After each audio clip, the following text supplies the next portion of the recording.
Tahu cicak? Apa dia makan cicak, Ibu? Nyamuk. Masuk akal enggak? Enggak. Satu terbang, satu di dinding. Mana bisa ketemu? Di dinding cicak. Mana bisa? Iya. Tapi lagu saya waktu kecil apa dia bilang? Cicak-cicak di dinding, diam-diam merayap, datang seekor nyamuk. Hap. Nyamuk yang datang. Lagu tidak bilang cicak lompat ke nyamuk. Jadi jangan sogok, Bu, ya. Ya. Ibu datang pengajian-pengajian, kalau ada caleg yang undang, datang dengan niat dapat ilmu, bukan karena dapat jilbab.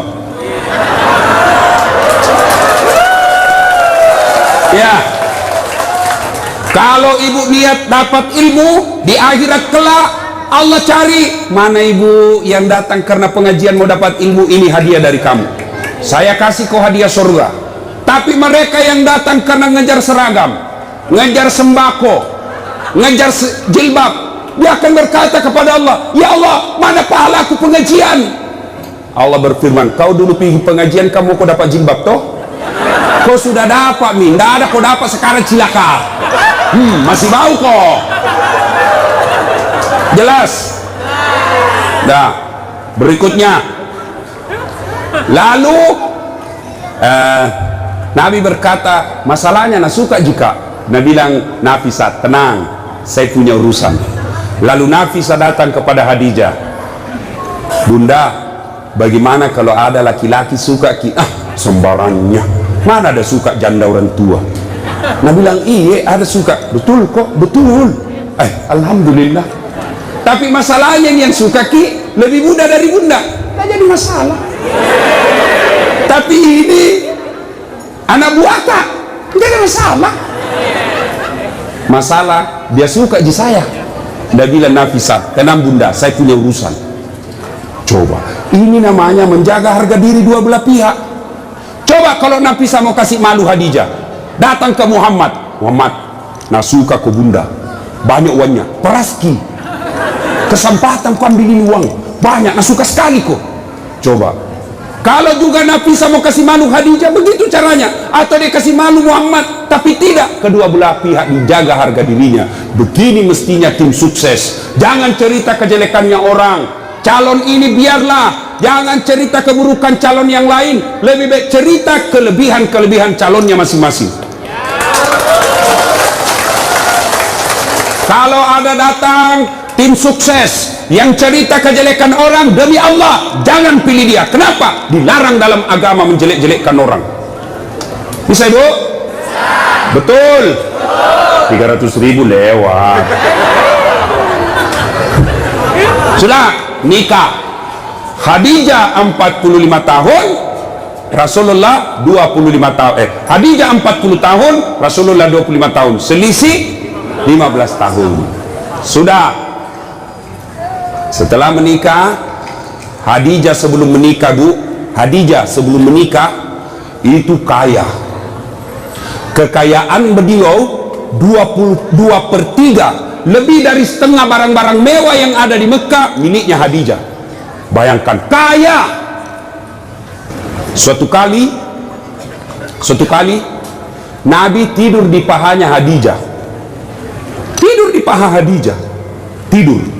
Ibu-ibu sudah pernah kasih tidur di paha? Nah, ibu-ibu sudah pernah kasih tidur suaminya di paha? Bohong.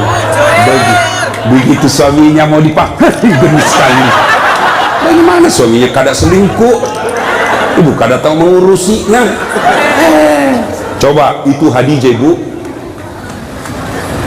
Beliau tidur suaminya. Lalu dia lihat-lihat suaminya dengan wajah yang lusuh, capek. Bukan jelek ya, capek. Kan tentara muka yang capek, seperti mukanya Ustaz Dasar. Capek, Bu, capek betul. Dan dia bilang istriku, mama nyecek, kasihan suamiku. Matoa nih kasih. Dia udah tidur. Lalu Khadijah melihat suaminya dan berkata dalam hati, wahai orang-orang Mekah, ayuhan nas, wahai manusia, kenapa kau benci betul ini manusia? Dia lihat suaminya, kenapa kau benci betul ini manusia? Tidak pernah bicara kasar, tidak pernah nipu kamu, tidak pernah ngambil barang hakmu, tidak pernah merugikan kalian. Ini manusia kok kamu benci? Khadijah sambil melihat suaminya menetes air matanya. Pas menetes air matanya, jatuh di pipinya Nabi. Nabi terbangun dan melihat dan berkata, wahai Ummul Mukminin, ibunya orang Islam, kenapa kau menangis? Apa kau menyesal menikah sama saya? Tadi kau perempuan janda yang dihormati, sekarang kau dihina gara-gara suamimu saya. Apa kau menyesal karena tadi kau kaya, sekarang kau miskin? Khadijah berkata, tidak, demi Allah, saya tidak pernah menyesal menikah sama engkau ya Muhammad. Malah saya bangga engkau menjadi suamiku. Cuma yang aku pikir, saya sekarang sudah tua renta, sebentar lagi ajal menjemputku, hartaku sudah habis. Siapa yang akan menolong engkau nanti ketika ajal sudah menjemput saya? Orang tidak menghina kamu di Mekah, orang masih malu menyerang kamu karena ada Khadijah, janda bangsawan Mekah yang disegani. Bagaimana nanti kalau saya sudah meninggal? Siapa yang tolong kamu? Siapa kasihan yang kasih bantu lagi kau keuangan? Lalu Khadijah berkata, ya Muhammad, andai saja besok saya meninggal, engkau kebumikan saya dan tulang-tulangku kau bisa jual untuk membantu dakwamu. Andai tulangku laku untuk kau jual untuk bantu dakwamu ya Muhammad. Cintanya Khadijah kepada suaminya. Kita ibu, bukan cinta, naja suaminya. Baru 1 jam pergi suaminya menelpon, di mana kau pak? Ya kondisi, pulang kok. Awas kok ndak pulang kok. Ini. Nggak ada di sini. Motor lolos. Bu, halo ibu. Biar ibu jidatnya hitam sholat, Senin Kamis ibu puasa, ngajar ngaji di TKTPA, tapi ridho suami tidak ibu miliki, tidak bakal ibu masuk surga. Bahkan Nabi jelaskan, andai saja boleh manusia sujud kepada sesamanya manusia, itu istri saya wajibkan sujud di depan suaminya. Kenapa bisa Ustaz?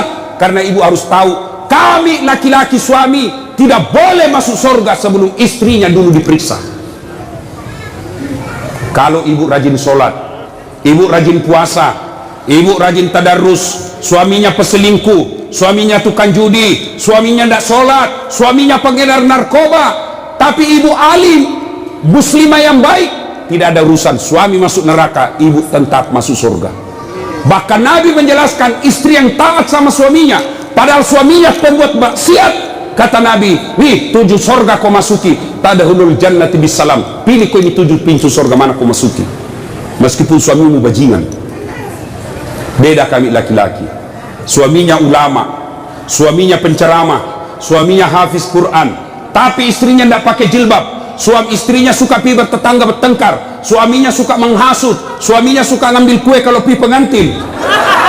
Istrinya ibu-ibu Padoko yang selalu saya istilahkan ibu-ibu Columbus, kelompok ibu-ibu pembungkus.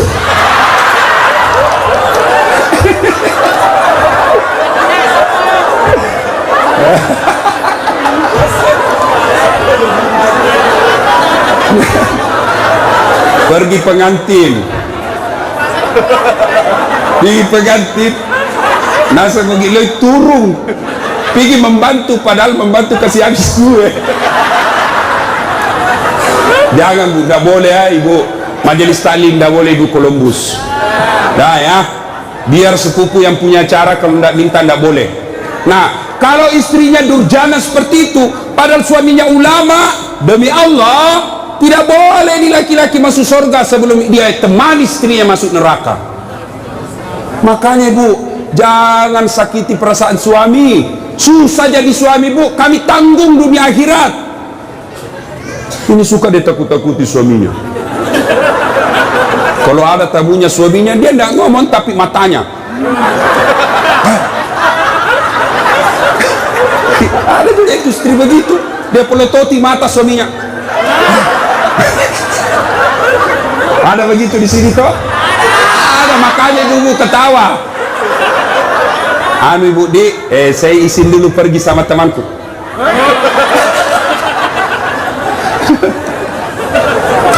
Nah, subhanallah, Khadijah, itulah Khadijah. Karena waktu yang terbatas.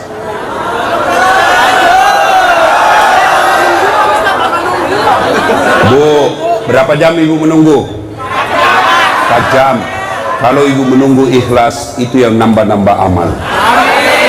Tidak ada yang sia-sia dalam Islam ibu, tidak ada yang sia-sia. Menunggu dakwah itu amal. Ibu menunggu, saya juga menunggu pesawat tadi.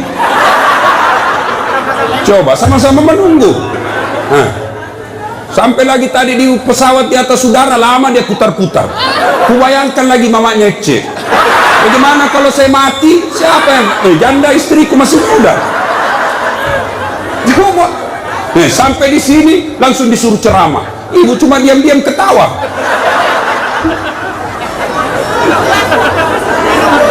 Minum, saya puasa ibu. Nah, siapa tahu ada yang mau traktir saya buka puasa. Ibu Rahmat Mas'ud tadi sudah telepon saya, Ustaz buka di rumah, bahkan kepiting. Karena beliau itu tahu betul kesenangan saya, kepiting. Masih muda ibu. Kolesterol, baca bismillah, lari kolesterol. Setan aja dikasih lari itu bukan bismillah, apalagi cuma kolesterol. Nah sudah. Nah, ketika Khadijah radhiyallahu, istri Nabi sakaratil maut, madani. Bayangkan ibu, Khadijah sebelum menikah sama Nabi kaya, tapi ketika Khadijah sakaratil maut, baju yang dia pakai baju yang sudah 8 kali tambal. Tahu tambal? Tahu?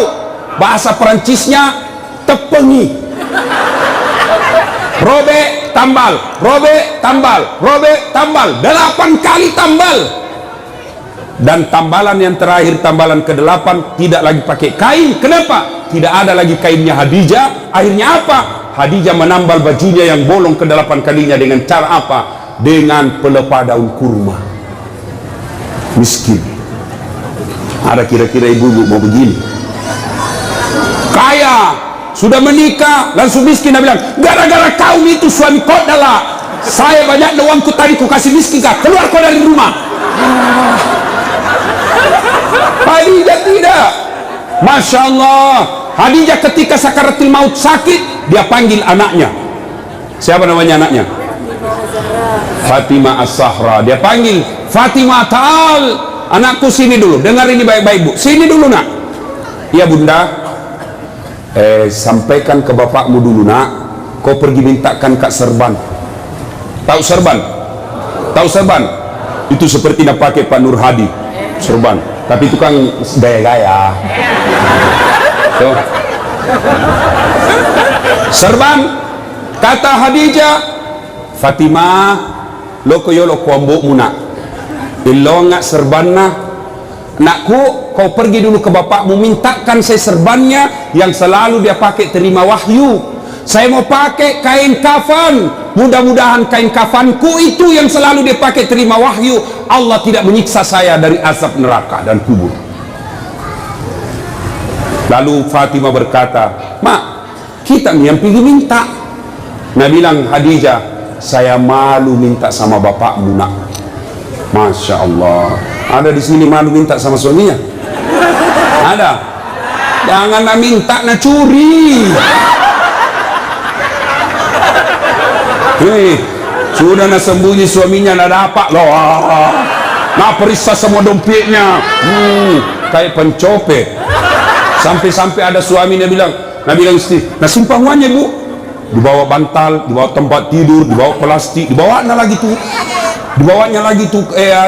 dos-dos kan, dibawanya lagi nak bungkus plastik 4 lapis. Dia dapat istrinya, langsung istrinya bilang, Pak, uang apa ini? Langsung dia bilang suaminya, uang sial. Maksudnya apa? Batain aku sembunyi, kau dapat ji. Ini ibu-ibu sekarang ini pandai cari uang, iya toh? Pandai cari uang, di mana saja disembunyi dia dapat semua. Khadijah, apa kata Khadijah? Saya malu minta sama bapakmu. Bayangkan, habis hartanya untuk nopang suaminya, minta serban, malu. Bayangkan, didengar sama Nabi. Dengar sama Nabi. Nabi lalu datangi istrinya, ya Ummul Mukminin, habis hartamu untuk bantu dakwah, capuk waramparamu malolo tulung. Hanya ini serban yang kau minta, dan itu pun kau malu menyatakannya. Nabi menetes air matanya. Lalu kata Khadijah, saya minta kain serban yang engkau selalu pakai menerima wahyu. Mudah-mudahan kain serban itu jadi kafanku, sehingga saya tidak tersiksa di alam kubur.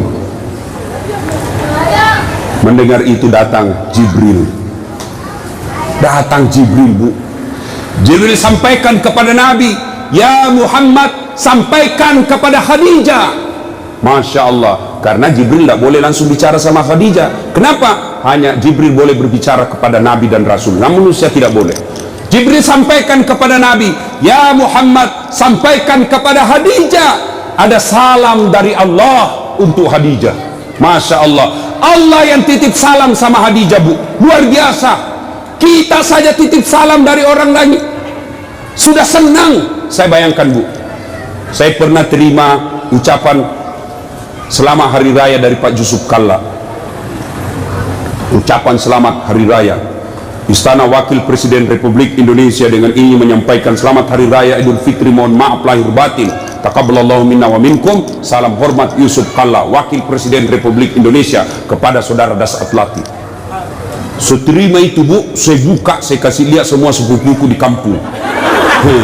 Ini takut culi capok. Lihat kok, sepupumu. Lihat kok. Itu baru manusia kita sudah bangga. Allah yang titip salam kepada Khadijah. Ya Muhammad, sampaikan ada salam dari Allah. Dan sampaikan kepada Khadijah, Allah sudah sediakan istana dalam surga. Subhanallah, sudah dalam surga istana lagi. Sampaikan kepada Khadijah, Allah sediakan istana untuk Khadijah yang terbuat dari mutiara, tidak terbuat dari jamrud, tidak terbuat dari emas, tidak terbuat dari nikel. Terbuat dari apa? Nabi Jibril katakan terbuat dari mutiara. Kenapa? Khadijah punya sifat mutiara. Apa sifat mutiara? Ibu tahu mutiara? Hidup di dasar laut, yang masuk ke dalam perutnya pasir, yang masuk ke dalam tanahnya kerikil-kerikil. Tapi setelah masuk dalam perutnya Khadijah, perutnya mutiara, apa yang keluar? Tadi keluar pasir, tadi keluar kerikil-kerikil batu. Apa yang keluar setelah dia buka cangkangnya? Apa yang keluar? Mutiara. Artinya Khadijah tidak pernah cerita keluhannya kepada orang lain. Ini yang ibu-ibu banyak miliki sekarang. Suka cerita kelemahannya, suka cerita masalahnya rumah tangga kepada orang lain. Bahkan lebih aneh lagi, dia cerita kelemahan suaminya di Facebook.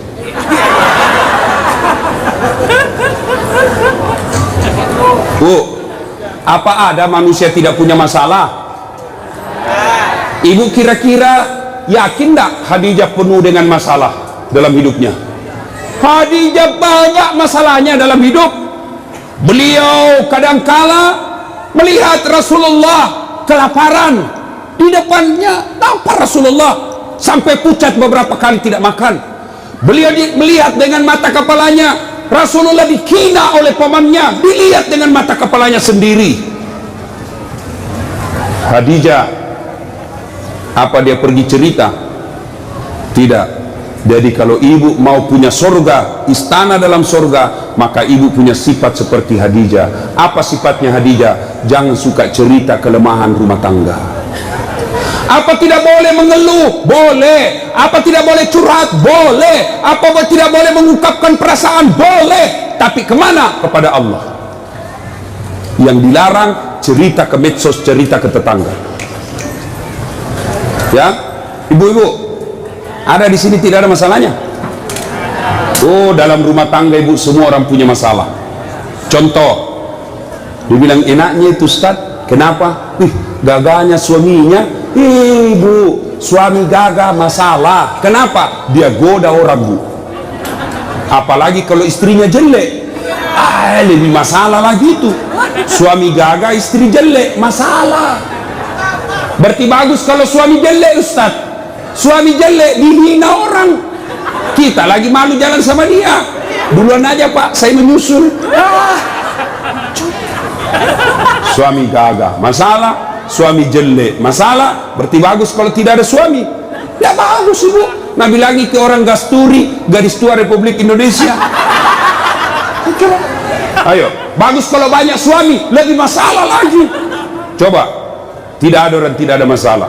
Dulu waktu mau menikah, apa masalahnya? Mudah-mudahan dapat jodoh. Dapat suami, ada masalah, selesai masalahnya? Tidak. Mau punya anak. Punya anak, selesai masalahnya? Tidak. Mau punya rumah. Sudah punya rumah, selesai masalahnya? Mau punya mobil. Punya mobil, selesai masalahnya? Tidak. Bayar cicilannya. Maka Khadijah pun demikian. Tapi Khadijah ketika ada masalahnya, beliau ngadu kepada Allah. Kita ada masalah, mana? Ambil HP, update status. Dia cerita semua jeleknya suaminya. Tidak kusangka kau begitu. Waktu kau dulu melamar saya begitu sopan, sekarang kau kasarnya minta ampun. Semua teman Facebooknya tahu. Dia pergi cerita sama tetangganya, suamiku kok gini ya. Dulu waktu masih di Pinang saya, dia pacari saya, sopannya, hati-hati dek, pelan-pelan dek, ada batu di depan, hati-hati. Itu waktu masih gadis. Sekarang sudah anak punya 3, tahan tuh kakiku. Dia bilang, di mana kau simpan matamu dong? Nah, jangan cerita kejelekan suami ke orang lain. Lelek mana? Ngadu kepada Allah. Ya Allah, begitu baik suami saya dari tahun pertama sampai tahun 10. Setelah ini ya Allah, setelah terpilih jadi anggota DPR, setelah bagus rumahnya, setelah bagus dia punya mobil, sepertinya dia mulai terpikat sama wanita lain. Ya Allah, bukan saya Bu, bukan juga Pak Nur Hadi. Ya Allah, Engkau yang menitipkan rasa cinta dalam hati suamiku. Pelihara cintanya kepada aku ya Allah. Jangan engkau palingkan hatinya ke orang lain. Buat dia pusing kepalanya kalau dia tidak lihat saya 24 jam. Boleh doa begitu Bu. Ngadu kepada Allah. Ya Allah, saya lihat suamiku makin hari makin kasar ya Allah. Aku tidak mampu mendidiknya ya Allah. Tapi engkau yang beri hidayah. Berikan hidayah kepada suamiku ya Allah. Supaya dia menjadi suami yang menjadi imamku dunia akhirat. Jangan pergi cerita sama tetangga, itu suamiku pelitnya nah. Sudah pelit kalau tidur ngorok. Sudah itu keluar lagi nyiurnya. Beleng-beleng. Kamu dicerita, bertengkar sedikit langsung sudah telepon mamanya di Sulawesi. Mak, suamiku begini. Jangan minta pertolongan Allah. Allah cuma minta ud'uni astajib lakum. Minta kau kepadaku, saya yang selesaikan masalahmu. Ayo, minta berdoa kepada Allah. Dan berdoa tidak harus bahasa Arab. Ada yang selalu bilang, Ustaz, apa doanya? Suamiku ini sudah mulai lain-lain. Doanya, 1, perbaiki pelayanan.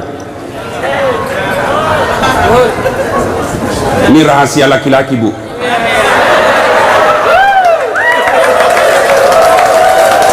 Bu, yang kedua, hormati mertuanya, muliakan orang tuanya, saudaranya juga.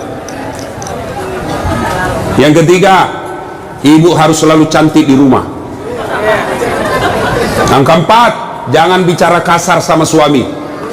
Kalau ibu mampu lakukan ini, suami mau kawin lagi, maka ada yang bantu ibu. Siapa? Mertua. Maka datanglah mamanya, hehehe, aga si melo mabene. Apalagi kamu kawin lagi itu, coba lihat istrimu, bagusnya Masya Allah. Kalau saya datang ke Balikpapan, saya belum bangun sudah siap sarapan. Saya tidak pernah kasar bicara sama saya. Adik-adikmu dihormati. Kau mau kawin lagi, belum tentu kau dapat perempuan lebih baik dari dia. Tapi ini dah datang mertuanya kasar ngomong, baru tiba dia bilang, kapan pulang ibu? Pintu bunyi terus, pak. Tidak pernah dihargai saudaranya. Maka begitu pulang kampung ke Sulawesi, apa dia bilang mamanya? Nah, Saya kasih sekolah kau tuh tinggi-tinggi supaya hormati ke orang. Kenapa justru istrimu tidak hormati kau? Apa itu istrimu itu? Tidak menghargai saya, tidak menghargai saudaramu. Padahal kau yang carikan uang. Sudah mi, kawin sama kau lagi. Kalau perlu sembunyi-sembunyi kau saja. Masih mau kau? Tidak. Itu laki-laki bu terbantu perempuannya. Ini rantasa kita di rumah. Bajunya seadanya, pakai daster tinggi sebelah, ada badak picanya, nak kasih bontek matanya, pegang remote control, nonton televisi nangka kakinya, nangka kelepaknya menguap. Bagaimana suami tidak stres? Nak kira King Kong. Ya ketawa, saya serius ini bu. Hancur ibu-ibu. Ya, coba kalau datang suami ibu saupan, assalamualaikum kakandaku Arjunaku. Dia bilang suaminya, waalaikumsalam adindaku Sri Kandiku. Lalu dia bilang lagi istrinya, itawa kakang abangku gagahnya hari ini. Dan sudah bilang suaminya, berarti saya jelek kemarin. Ayo bu ya, pertama sifat Khadijah merahasiakan kekurangan dan kelemahan rumah tangga. Jangan cerita ibu, cerita boleh kemana? Kepada Allah, minta kepada Allah, minta tolong ibu.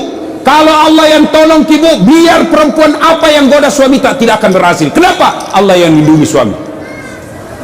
Rezeki Allah yang ngatur. Berdoa kepada Allah. Suami pergi cari nafkah, apakah sebagai sopir, apa sebagai nelayan, apa sebagai politisi, apa pedagang, apa saja kerjanya suami. Istri yang baik, pergi suaminya, tinggal istrinya sholat duha di rumah. Selesai dia sholat duha, dia berdoa kepada Allah, ya Allah, Engkau yang menentukan dan mengatur rezeki suami saya. Jika rezekinya masih di atas langit, turunkan. Jika masih dalam tanah, munculkan. Jika masih jauh, dekatkan. Jika masih sedikit, cukupkan. Yang lebih penting dari itu, ya Allah, berkahkan. Coba nih, ibu tidak harus bahasa Arab, ngadu, nangis kepada Allah, nangis kepada Allah, bahasa Bugis boleh, daripada bahasa Arab tidak ditahu artinya. Nabala malaikat apa maksudnya nih ibu ini? Dia mau doa bukan rezeki dan minta hujan. Tidak harus bahasa Arab, boleh ibu berdoa begini, bu dengar, ya Allah, Engkau sudah tahu apa masalahku ya Allah. Engkau melarang saya minta tolong kepada manusia. Engkau melarang saya menyembah kecuali kepadamu ya Allah. Maka saya datang kepadamu mengadu ya Allah. Selesaikan masalahku ini ya Allah. Sudah itu berikutnya didik anak dengan baik. Bu, pakai filosofi seperti mama saya. Biar miskin, biar minda ada sekolahku, tapi kurus anakku baik-baik. Mudah-mudahan anakku nanti angkat derajatku. Ibu kan tidak mungkin maki jadi camat ibu toh, tidak mungkin maki jadi di sini jadi bupati, ya susah ibu, tidak mungkin nih. Tapi didik anak dengan baik, anak tak nanti yang jadi bupati. Susah jadi pengusaha tanker, punya kapal tongkang, punya kapal ini, agaknya susah ibu. Doakan, didik anak, mudah-mudahan anak tak milik nanti itu. Tidak mungkin menjadi dokter ibu toh. Tidak mungkin, maka berdoa, didik anak, mudah-mudahan anak tak jadi dokter. Nah, ibu silakan kerja apa saja, mau berpartisipasi dunia apa saja, tapi ingat fungsi ibu ada dua, satu sebagai istri, dua sebagai ibu untuk anak-anaknya. Tidak ada gunanya sukses segala-galanya kalau anak berantakan. Contoh ibu, ini sudah kejadian ibu, ya kejadian ini ada anak-anak yang curhat sama saya. Usia 15 tahun 15 tahun ibu, Ustaz, hamil pacarku 15 tahun. Saya bilang, cewekmu usia berapa? Satu kelas sama saya Ustaz, SMP. Ya, saya tidak tahu apa dikasih nikah sekarang. Lalu saya penasaran, berapa mi perempuan kau kasih begitu? Dia bilang sudah 5 Ustaz, baru ini hamil 1. SMP bu, kelas 5, 15 tahun 15 tahun. Lalu saya tanya, bagaimana caranya? Tidak masuk akal. Kau di mana? Kau masuk hotel kan ditahu kau masih kecil. Apa dia bilang? Di rumahnya tuh perempuan saya kasih gitu Ustaz. Saya tanya, kenapa bisa?